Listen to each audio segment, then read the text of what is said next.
የፈጅር ሶላት ካለፈው ተሳክቶለት መጨረሻ ላይ አላህን የሚፈሩ ፊራሳ ያላቸው ሰዎች ይሄን ማስተዋልም ይችላል።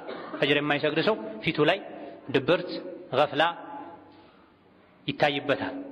ቀኑን ሙሉ የተጫጫ ነው፣ እያዛጋ በማያጋጨው ከሰው ጋር እየተጋጨ ትርፍ ንግግር እየተናገረ ይውላል።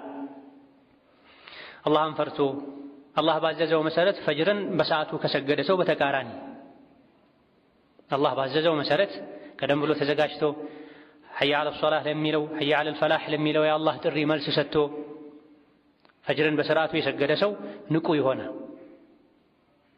ቀኑን ሙሉ ቀሎት ይውላል። ፊቱ ላይ የኢማን ኑር ይታይበታል። ጸባዩ ያምራል። ደረቱ ሰፊ ይሆናል። ነገሮችን መቋቋም ይችላል። በተቃራኒው ግን የቀኑን ጅምር አላህን በመታዘዝ ሳይሆን ሸይጣንን በመታዘዝ የጀመረ ፈጅር ላይ የተኛ ቀኑ ይበላሻል። ሸይጣን ፊቱ ላይ ሸንቶበት ስቆበት ይሄዳል። ለዚህም ከሰዎች ጋር ግንኙነቱ የተበላሸ ይሆናል። ይጨቃጨቃል፣ ይነጫነጫል። ቀኑን በወንጀል ስለጀመረው ቀኑን ሙሉ ጠዋት የጀመረው ወንጀል ሌላ ወንጀል እንዲሰራ በር ይከፍትለታል፣ ይገፋፋዋል። ከሰሓቦች እንደተነገረው አልሐሰነቱ ተቁሉ ኡኽቲ ኡኽቲ ተብሏል። መልካም ሥራ እህቴን አስከትልልኝ እህቴን አስከትልልኝ ይላል፣ መጥፎ ሥራም እህቴን አስከትልልኝ ይላል ተብሏል። አንድ የኸይር ሥራ የሠራ ሰው የዛ ኸይር ሥራ የዱንያ ጀዛው ሌላ ኸይር ሥራ መስራት፣ አንድ የወንጀል የሠራ በሩን የከፈተ ደግሞ የዛ የወንጀሉ ቅጣት እዚህ ዱንያ ላይ ሌላ ወንጀል እንዲሠራ ይደረጋል። የመልካም ሥራ ጀዛው መልካም እንጂ ሌላ ነው እንዴ ተብሏል። በዱንያም በአኼራም መልካም ሥራ መልካም ጀዛ አለው። ስለዚህ ፈጅርን ከሸይጣን ጋር ጂሃድ በማድረግ ልንጀምር ይገባናል።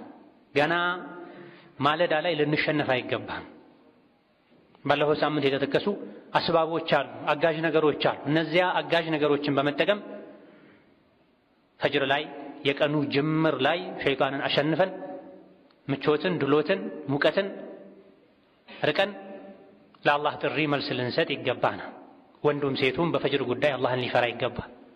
ገፍላ ያለበት ቤት፣ ንቃት ያለበት ቤት ሁለቱ የተለያዩ ናቸው።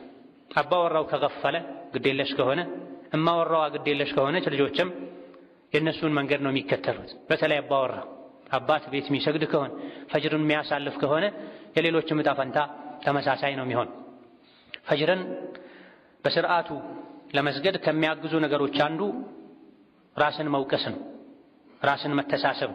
ፈጅር ሲያልፈንም ይሁን ሲረፍድብንም ይሁን ወንድ ልጅ ጀማዓ ሲያልፈው ፈጅር ያለፈው የረፈደበት ቀን ላይ ራሱን መውቀስ አለበት፣ ራሱን መተሳሰብ አለበት።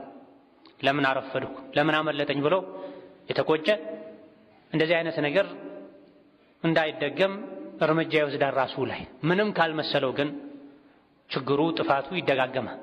አንዴ የተሰረቀ ሰው ለምን ተሰረቅኩ ብሎ ጥንቃቄ ካላደረገ ካለፈው ካልተማረ ሁሌም ይሰረቃል። አንዴ ጉድጓድ ላይ የወደቀ ሰው እንቅፋት የመታው ሰው ለምን ተመታሁኝ ለምን ወደቅኩ ካላለ ይደጋገማል። እንደዚህ አይነት ነገሮች ላይ ሰዎች ይጠነቀቃሉ፣ ይማራሉ። የዲን ጉዳይ ሲሆን ግን ምንም አይመስላቸው። አንድ ረካዓ ተክቢረቱል ኢሕራም ሲያልፋቸው የሚቆጩ ነበሩ። አንድ ቀን ጀማዓ ሲያልፋቸው የሚቆጩ ነበሩ። ከደጋ ቀደምቶች ውስጥ ልጅ ሞቶብኝ አላህ ሰብር ስትህ ያለኝ ሰዎች በጣም ብዙ ናቸው። ነገር ግን ሶላተል ዐስር አምልጦኝ አላህ ሰብር ስትህ ያለኝ አንድ ሰው ብቻ ነው ብላ። የሶላተል ጀማዓን አጅር ማጣት ቤተሰብን በሞት ከማጣት የከፋ አድርገው ይወስዱት ነበር። ብዙ ሰዎች የሚረዱት ዱንያዊን ሙሲባ ነው። አደጋ ያደረሰበት ሰው ሰዎች ሄደው ያጽናኑታል፣ አላህ ሰብር ስትህ ይሉታል። ነገር ግን ጀማዓ አምልጦት ጀማዓ የማምለጥን ሙሲባ ተረድቶ አላህ ሰብር ስትህ የሚል ብዙም አናገኝ።